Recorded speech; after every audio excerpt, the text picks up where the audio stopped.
में शंकर नगर स्थित राजीव भवन के बाहर भाजयुमो कार्यकर्ताओं की भारी भीड़ जुट गई।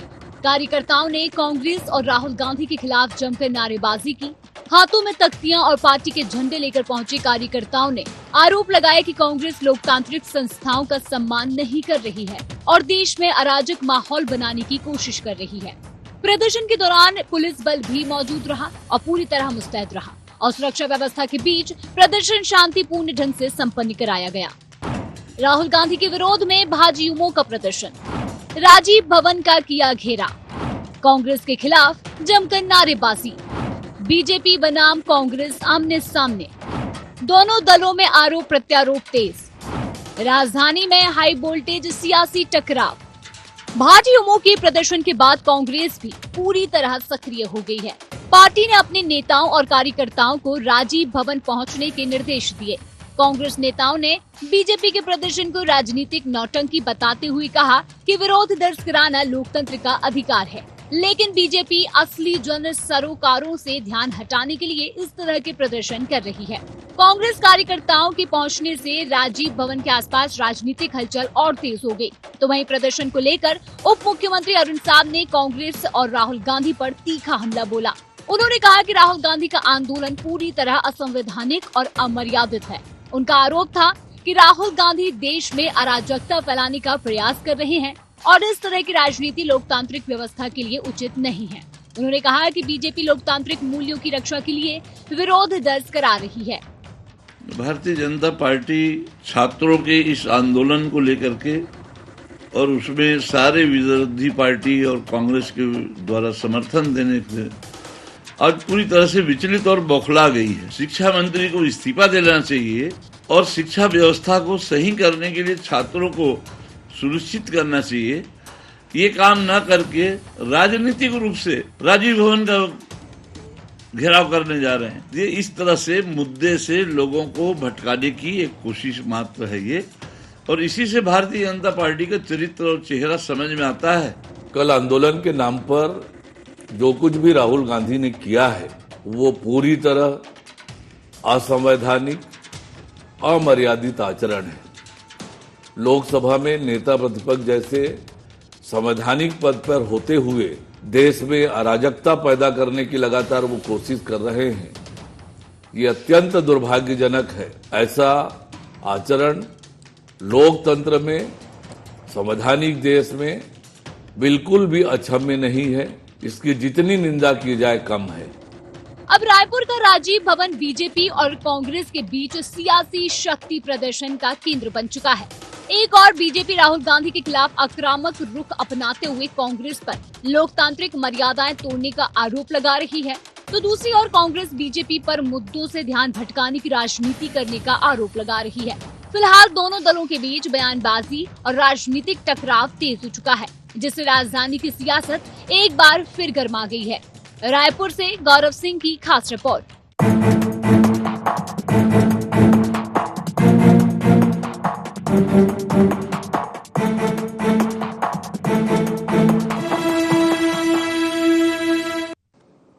नमस्कार, जय जोहार, गुहार छत्तीसगढ़ में आपका स्वागत है। मैं हूं आपके साथ उदय। सड़क पर संग्राम। जी हां, राजधानी रायपुर में बीजेपी और कांग्रेस के बीच सियासी टकराव खुलकर सामने आया है। पीएम आवास के बाहर राहुल गांधी द्वारा किए गए प्रदर्शन के विरोध में भाजयुमो ने शंकर नगर स्थित प्रदेश कांग्रेस मुख्यालय राजीव भवन का घेराव कर जोरदार प्रदर्शन किया।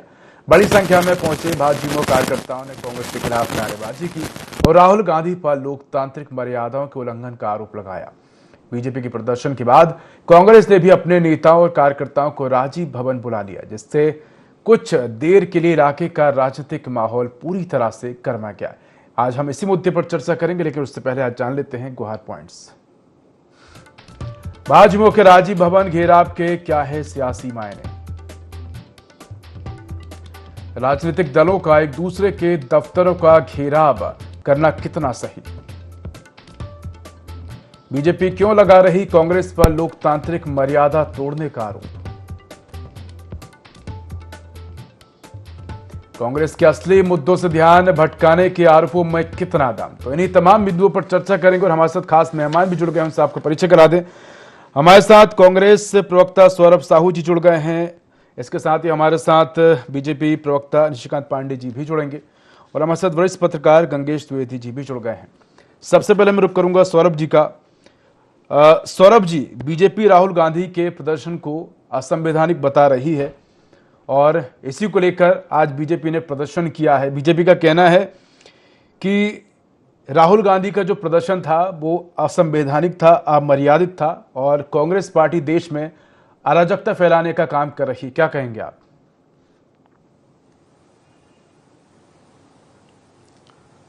देखिए उदय जी, इस देश में अगर किसी को मुझे लगता है कि अगर सरकार को जगाने का काम करती है तो लोकतांत्रिक व्यवस्था में विपक्ष ही सबसे पहले आता है। और अगर विपक्ष को प्रदर्शन करने का अधिकार नहीं है तो किसको है? मैं तो पूछना चाहता हूं इस सरकार से।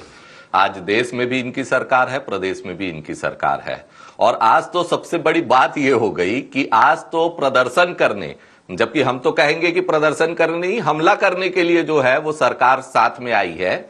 आज जो प्रदेश के अंदर और देश के अंदर सबसे भटका हुआ युवा है वो भाजयुमो के कार्यकर्ता हैं उदय जी। आज पूरे देश में जो स्थिति है, मुझे लगता है कि ये पार्टी से परे और राजनीतिक विचारधारा से परे बात है। जिस तरीके से नीट की परीक्षाओं में और जो पेपर लीक हो जाते हैं और उससे देश के लाखों करोड़ों जो युवा हैं और बच्चे हैं उनका भविष्य प्रभावित हो रहा है, तो इसमें तो सबको मिलकर के साथ में आना है। और ये सरकार की महती जिम्मेदारी है, चाहे वो इस देश में बैठी हुई भाजपा की सरकार हो, चाहे प्रदेश के भाजपा की सरकार हो, कि एग्जाम जो कंडक्ट कराने हैं वो बिना पेपर लीक के और सुचारू रूप से हो जाए। आज एग्जाम कंडक्ट कराने के लिए उदय जी इनको सेना की जरूरत पड़ती है। पेपर को ये संभाल करके नहीं रख पाते देश के अंदर ही। आप पहले की बात देखिए, अभी कुछ दिन पहले की बात, अगर सेना किसी विषय पे आ जाए तो हमें ऐसा लगता है कि देश के बाहर के शत्रु से लड़ने की बात होती है। सेना का उपयोग उस जगह पे किया जाता है। और यहां पर इनके राज में आज माहौल इस तरीके का है उदय जी कि जो परीक्षा के पेपर है, बच्चों की परीक्षा के पेपर की जो सुरक्षा की जिम्मेदारी है वो सेना को देना पड़ रहा है। कितना हास्यास्पद बात है ये। और इस पर भी ये भाजपा के लोग जो है वो राजनीति करते हैं। भाजयुमो के जो युवा है उनको सामने रख करके राजनीति करते हैं। आप छत्तीसगढ़ के अंदर देखिए कि कैबिनेट की मीटिंग होती है, कैबिनेट में जो प्रदेश के भलाई के मुद्दे हैं उन पर मुझे लगता नहीं कि आज की कैबिनेट में इन्होंने चर्चा की होगी, जबकि इन्होंने ये चर्चा की कि किस तरीके से कांग्रेस के मुख्यालय पे, प्रदेश मुख्यालय पे हमला किया जाए। और सिर्फ मुख्यमंत्री जी को छोड़ करके उदय जी बाकी के सभी मंत्री वहां पर मौजूद थे, यहां तक कि गृह मंत्री भी मौजूद थे, जिनके अंडर आती है ये पुलिस प्रशासन और पूरी व्यवस्था। और जिस पुलिस पर के ऊपर ये जिम्मेदारी थी कि ये जो पूरा आंदोलन है वो शांतिपूर्ण ढंग से होए, लेकिन यहां पर पुलिस ने जो है वो सत्ता की चाटुकारिता में कोई कमी नहीं छोड़ी। यहां पर जो भाजयुमो के कार्यकर्ता है उनको संरक्षण देती हुई नजर आई। और जब वहां पर ये प्रदर्शन उग्र हुआ उदय जी, तो पुलिस उनको रोकने की बजाय वहां पर उनको लाठियां, पत्थर, पानी के बोतल, जूते ये सब सप्लाई करती नजर आई।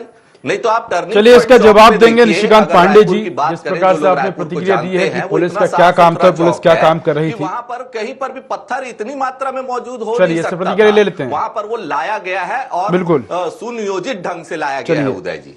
निशिकांत जी, सौरभ जी ने गंभीर आरोप लगाए हैं कि पुलिस ने बीजेपी कार्यकर्ताओं को सपोर्ट किया, उनको तमाम चीजें मुहैया कराई। हालांकि मैं इन आरोपों को इतना गंभीर, अगर देखा जाए तो गंभीर तौर पर नहीं समझता हूं, क्योंकि इस तरह के जो आरोप बेबुनियाद नजर आते हैं।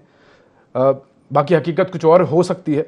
मेरा सवाल यह है निशिकांत जी कि जिस प्रकार से हमने देखा कि राहुल गांधी ने पीएम आवास के बाहर प्रदर्शन किया, इसके बाद हमने देखा कि बीजेपी ने कांग्रेस कार्यालय के बाहर प्रदर्शन किया, क्या ये जो प्रदर्शन है वो वाकई में लोकतांत्रिक मूल्यों की रक्षा है या राजनीतिक दबाव के तौर पर बीजेपी ये प्रयास कर रही है?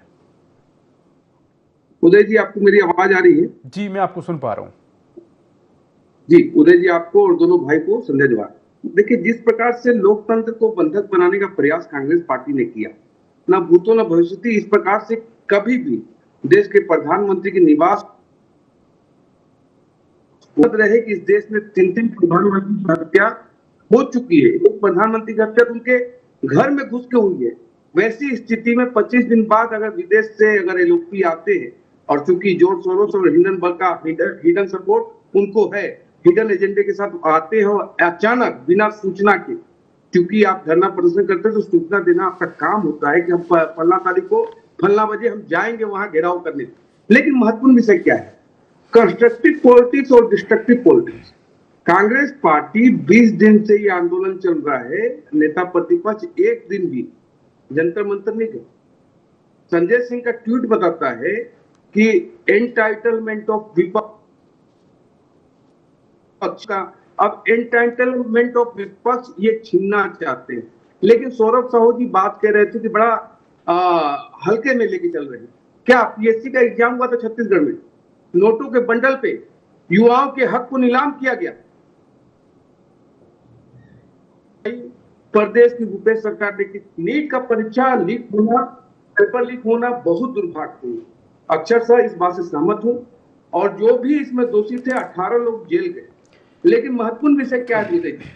दोबारा नीट का एग्जाम हुआ, 20 लाख से ज्यादा छात्रों ने एग्जाम दिया, परिणाम आ गए और युवा जो छात्र उसमें बैठे थे वो जश्न मना रहे। कांग्रेस पार्टी बस इतना। निशिकांत जी, सवाल ठीक है आपका। आपने जो कहा है कि दोबारा से पेपर हुआ और सभी बच्चे इसमें भाग लिए और फिर पास हो गए, फिर आगे की जो भी प्रोसेस, ठीक है, वो सही बात है। लेकिन सवाल ये उठता है कि बार बार इस तरह से पेपर लीक होना गंभीर विषय है।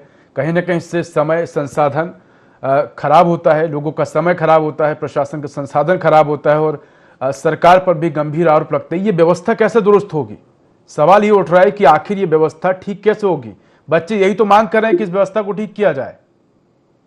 उदय जी, मतलब उदाहरण के तौर पर बता रहा हूँ कि व्यवस्था बदली तभी तो नीट के दोबारा परीक्षा परिणाम आए। ये सत्य है या झूठ बोल रहा हूँ? तो क्या सरकार, निशिकांत जी, सरकार गारंटी ले सकती है कि आने वाले समय में जो एग्जाम होंगे वो लीक नहीं होंगे? 100% उसी दिशा में हमारा प्रयास है। आदरणीय प्रधानमंत्री स्वयं इस बात को लेकर चिंतित थे और दोबारा वो हल्ला नहीं, परीक्षा को तय समय पे एग्जाम हुए और तय समय पर परिणाम आए और छात्रों में जश्न। लेकिन महत्वपूर्ण विषय में क्या कह रहा हूँ, आज सौरभ साहू जी कह रहे कि कांग्रेस कार्यालय का घेराव गलत हुआ। क्रिया की विपरीत प्रतिक्रिया आपको मिलेगी नहीं मिलेगी? क्या सौरभ जी, आपका राजनीतिक समय इतना है, गंगेश जी हैं, उदय जी हैं, आपने कभी किसी भी एलओपी को प्रधानमंत्री के आवास, जो कि वेरी सेंसिटिव प्लेस है, वहां क्या लोकतंत्र में कंस्ट्रक्टिव? चलिए इससे प्रतिक्रिया ले लेते हैं निशिकांत जी, इससे प्रतिक्रिया ले लेते हैं, फिर मैं आपकी तरफ लौटूंगा। गंगेश जी से प्रतिक्रिया ले लेते हैं। गंगेश जी, आपने दोनों ही प्रवक्ताओं की बातों को सुना। मेरा सवाल ये है कि देश में तो जो चल रहा है वो सभी की नजरों में है, लेकिन छत्तीसगढ़ की बात करें तो छत्तीसगढ़ की राजनीति जो है वो क्या अब असली मुद्दों की जगह सिर्फ प्रदर्शन और विरोध तक सीमित रह गई है?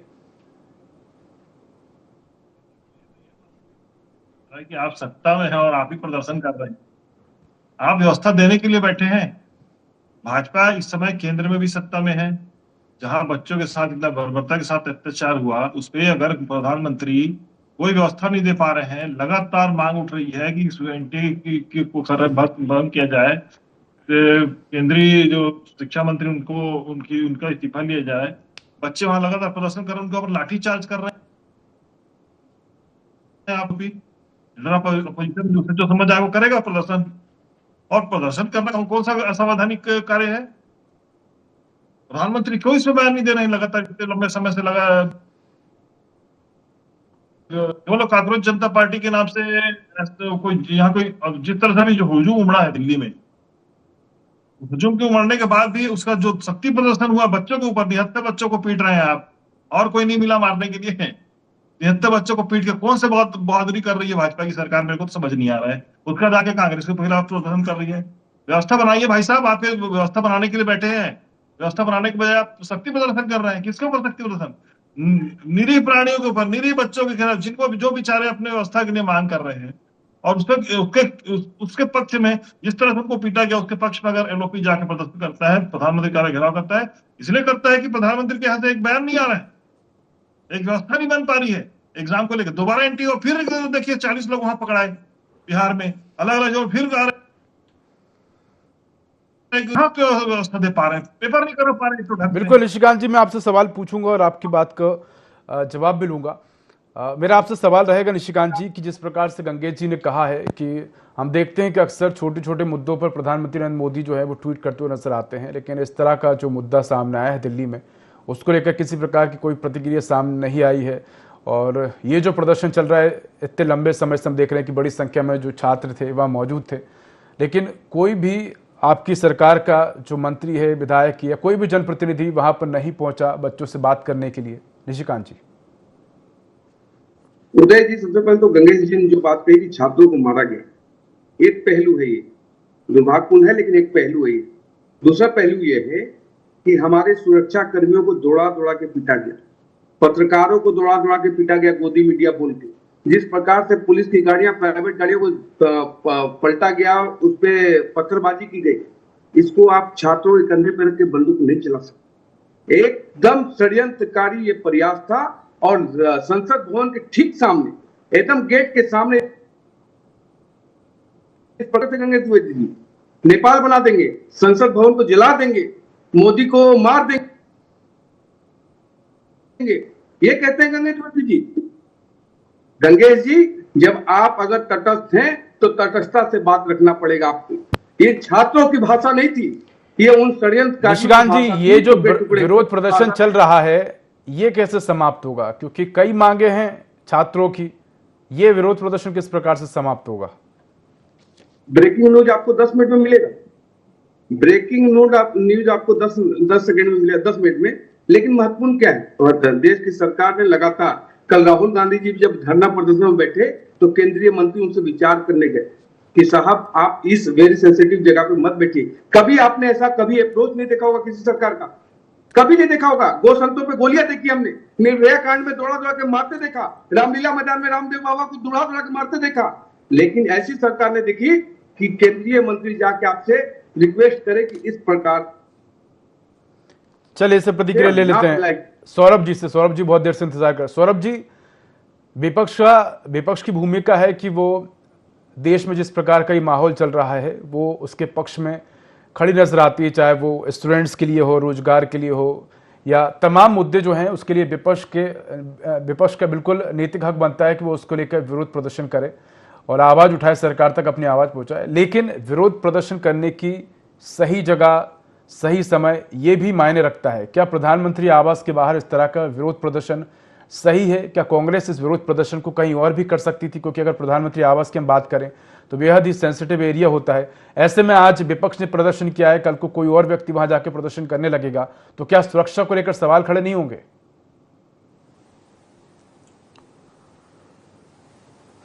देखिए उदय जी, आज जिस तरीके की स्थिति देश में निर्मित हुई है, निशिकांत जी की बहुत पूरी बात तो मैं नहीं सुन पाया, लेकिन उनकी एक बात का जवाब मैं देता हूं कि आज तक ऐसा है, वो कह रहे हैं ना कि कोई एलओपी जो है वो प्रधानमंत्री आवास गया क्या, तो प्रधानमंत्री आवास घेरने की जरूरत पड़ी क्यों? सबसे पहले तो उस पे आए, विषय क्या है उदय जी? आज प्रधानमंत्री जी सुन नहीं रहे कोई बात, शिक्षा मंत्री सुन नहीं रहे कोई बात। इतने बड़े स्तर पे आज जो आवाज उठाई जा रही है सिर्फ विपक्ष की बात नहीं है उदय जी। आप देखिए कि जिस तरीके से पिछले 20 दिनों से वहां पर दिल्ली में जंतर मंतर में भी जो प्रोटेस्ट चल रहा है, विरोध चल रहा है, और जो 20 तारीख को जो घटना हुई है उसको देखिए आप, वहां पर कोई विपक्ष का नेता था और उन्हीं ने ही वो प्रदर्शन में हिस्सा लिया, ऐसा कुछ भी नहीं था। सभी छात्र थे जो कि इस नीट परीक्षा से प्रभावित थे, डायरेक्टली या इनडायरेक्टली किसी भी तरीके से प्रभावित थे, वो अपनी आवाज उठा रहे थे। और किस तरीके से उठा रहे थे उदय जी? बहुत ही शांतिपूर्ण ढंग से जो प्रदर्शन है वो किया जा रहा था। हमारे जो आदरणीय नेता राहुल गांधी जी भी वहां पर प्रधानमंत्री आवास घेरने गए थे, क्योंकि प्रधानमंत्री जी सुने इस बात को, और बहुत शांतिपूर्ण ढंग से सारा प्रदर्शन हुआ उदय जी। मुझे नहीं लगता कि सुरक्षा में इस तरीके की कोई वहां पर सुरक्षा से रिलेटेड कोई बहुत कंसर्न था, और वो सम्माननीय नेता है, सांसद है और एलओपी भी हैं। लेकिन आज तक इस तरीके की स्थिति निर्मित नहीं हुई कि इतना बड़ा जो देश में, मुझे तो लगता है कि ये आपात स्थिति है जो बच्चों को देखते हुए, उस स्थिति में भी अगर प्रधानमंत्री जी के मुंह से कुछ नहीं निकल रहा है, शिक्षा मंत्री को बर्खास्त नहीं कर पा रहे हैं, और शिक्षा मंत्री के अंदर इतनी नैतिकता नहीं है कि वो खुद से इस्तीफा दे दें। जब वो सिस्टम नहीं सुधार पा रहे हैं तो उनको अपने जगह से हट जाना चाहिए। ये कोई राजतंत्र चल रहा है क्या कि आप कुर्सी पे बैठे ही रहेंगे और राज करते रहेंगे? अगर आपसे काम नहीं संभल रहा है तो आप कहते हैं ना कि आप सेवक हैं, तो छोड़ दीजिए अपना काम और दूसरे को दे दीजिए जो उस काम को संभालेगा। क्योंकि अभी निशिकांत जी कह रहे थे कि दोबारा परीक्षा करवा लिया तो बहुत अच्छा हो गया। तो जो लोगों ने जो पहली परीक्षा से प्रभावित होकर के आत्महत्या की, उनका जवाबदार कौन है? और उसके तुरंत बाद उदय जी देखिएगा, महाराष्ट्र में टीएटी की परीक्षा लीक हो जाती है तो आगे क्या भविष्य में, जैसा आपने भी उनसे पूछा लेकिन निशिकांत जी उसका जवाब नहीं दे पाएंगे कि क्या गारंटी लेते हैं क्या कि आगे कोई भी परीक्षा जो है वो लीक नहीं होगी और इस तरीके की जो अप्रिय स्थिति है वो पैदा नहीं होगी। आप विपक्ष को जवाब मत दीजिए, लेकिन वहां पर जो जंतर मंतर और दिल्ली में जो लोग बैठे हुए हैं, जो बच्चे बैठे हुए हैं, आप उनको संतोषजनक जवाब दीजिए, उनको संतुष्ट करके चलिए इससे प्रतिक्रिया ले लेते हैं। यही तो है ना जो लोकतांत्रिक व्यवस्था। चलिए निशिकांत जी से इस पर प्रतिक्रिया ले लेते हैं। सौरभ जी, जवाब देना चाहिए तो उनको संतुष्ट करना सरकार की महती जवाबदारी और सरकार को अपना काम करना चाहिए। चलिए इस पर प्रतिक्रिया ले लेते हैं। निशिकांत जी, सौरभ जी ने जो कहा है उस पर आप प्रतिक्रिया तो दीजिए, लेकिन मेरा सवाल ये है कि क्या जनता के मुद्दों से ज्यादा विपक्ष को घेरना बीजेपी की प्राथमिकता बन गया है? क्या जनता के मुद्दे इतने जरूरी नहीं रह गए हैं कि सिर्फ विपक्ष को घेरना, उनकी तरफ से जो प्रतिक्रिया सामने आई उस पर पलटवार करना, उनके कार्यालय को घेरना, क्या ये सरकार की प्राथमिकता बन गए हैं? सरकार की प्राथमिकता जो है 140 करोड़ भारत के नागरिक हैं, उसके लिए प्रतिबद्धता के साथ हम काम कर रहे हैं। लेकिन जो तो आम जनता जो इस प्रकार से प्रदर्शन कर रही दिल्ली में, आप चाहते तो आपकी सरकार, आपके कार्यकर्ता, आपके लोग उसके लेकर भी समर्थन कर सकते थे, उसके लिए भी प्रदर्शन कर सकते थे, उसकी भी मांग कर सकते थे। पर आप लोगों ने जो प्रदर्शन किया है वो विपक्ष के लिए प्रदर्शन किया है, विपक्ष के विरोध प्रदर्शन किया है। उदय जी एक गलती हुई, उसको सुधार किया गया, परीक्षा कराई गई, परिणाम आ गया। उसके बावजूद अगर अनशन चल रहा है, ठीक है, तो आपका लोकतांत्रिक अधिकार है। लेकिन अभी साहू जी इतनी बड़ी बड़ी बात कर रहे थे, मैं तो उदाहरण के तौर पे 2 राज्यों का नाम ले रहा हूं। छत्तीसगढ़ में पीएससी और राजस्थान में 19 पेपर लीक। क्या किसी शिक्षा मंत्री ने, किसी मुख्यमंत्री ने, किसी प्रदेश अध्यक्ष ने कोई इस्तीफा दिया था? छत्तीसगढ़ में तो ये पूरा ऑन रिकॉर्डेड है कि आपने नीलाम किया युवाओं के भविष्य को। यहाँ तो सिस्टम में जो दोषी है 18 लोगों को जेल भेजा गया। ये हमारी प्रतिबद्धता है। लेकिन उदय जी 21वीं सदी में पेपर लीक होना कितना दुर्भाग्यपूर्ण हम समझ सकते हैं। बहुत मेहनत करना पड़ता है कोई भी एग्जाम को क्रैक करने के लिए। इसमें सुधार की बहुत गुंजाइश है, क्योंकि आपने दोबारा नीट का एग्जाम करा के ऐसी परिस्थिति में जहां खड़े होके संसद को चलाने को तैयार है, जहां पीएम हाउस को घेर के पीएम की हत्या की साजिश रचने को तैयार है। मोदी तेरे कब्र, मोदी के टुकड़े टुकड़े होंगे और कल्पना कांग्रेस पार्टी ने कई बार कर चुकी है।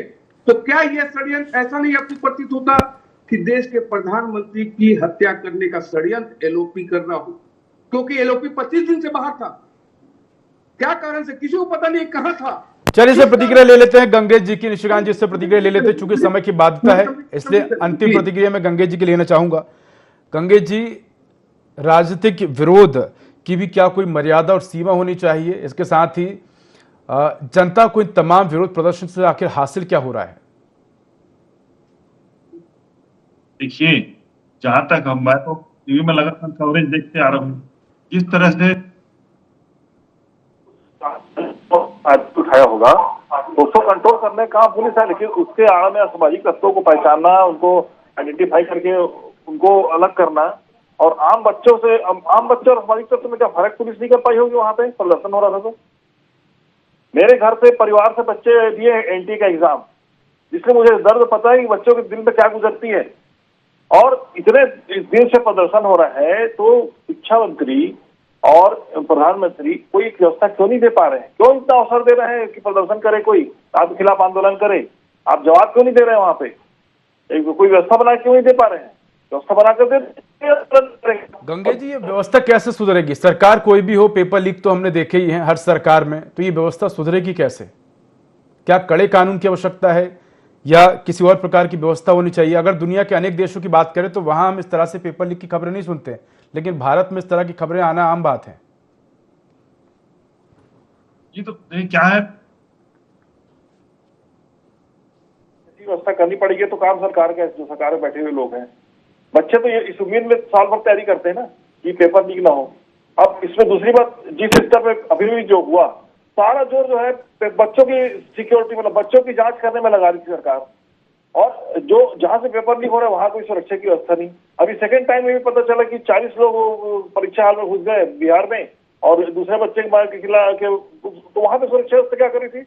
वहां पर कैसे लोगों ने डाल दे दिया आपका बायोलॉजिकल, आजकल आप वो भी होता है ना, आजकल थंबनेल वगैरह से भी चेक होता है। बिल्कुल आपने सही कहा कि व्यवस्था को दुरुस्त होने की आवश्यकता है और कहीं ना कहीं सरकार की जिम्मेदारी है कि व्यवस्थाएं दुरुस्त करें, और छात्रों का जिस प्रकार से जो भविष्य संकट में नजर आता है उस संकट से छात्रों को निकालने का प्रयास सरकार की जिम्मेदारी है, और सभी को साथ लेकर चलने की जिम्मेदारी भी सरकार की। हालांकि विपक्ष की अपनी भूमिका है और विपक्ष भूमिकाओं को निभाता हुआ नजर आता है। चूंकि समय की बाध्यता है इसलिए आप तीनों ही मेहमानों को हमारे साथ जुड़ने के लिए धन्यवाद। सौरभ जी आपका भी, निशिकांत जी आपका भी, और गंगेश जी आपका भी। तो रायपुर के राजीव भवन के बाहर हुआ सियासी घमासान सिर्फ एक प्रदर्शन तक सीमित नहीं रहा, बल्कि ये बीजेपी और कांग्रेस के बीच बढ़ती राजनीतिक खींचतान का नया उदाहरण बन गया है। एक तरफ बीजेपी राहुल गांधी के विरोध को लोकतांत्रिक मर्यादाओं को उल्लंघन बता रही है, तो दूसरी तरफ कांग्रेस इसे सत्ता पक्ष की ओर से मुद्दों से ध्यान भटकाने की कोशिश करार दे रही है। सवाल अब यही है कि क्या सड़क पर होने वाला ये राजनीतिक संघर्ष लोकतंत्र की आवाज है, या फिर आरोप प्रत्यारोप की ऐसी राजनीति जिसमें जनता के वास्तविक मुद्दे पीछे छूट जाते हैं। आई गुहार में इतना ही। दिख रही है i24। नमस्कार।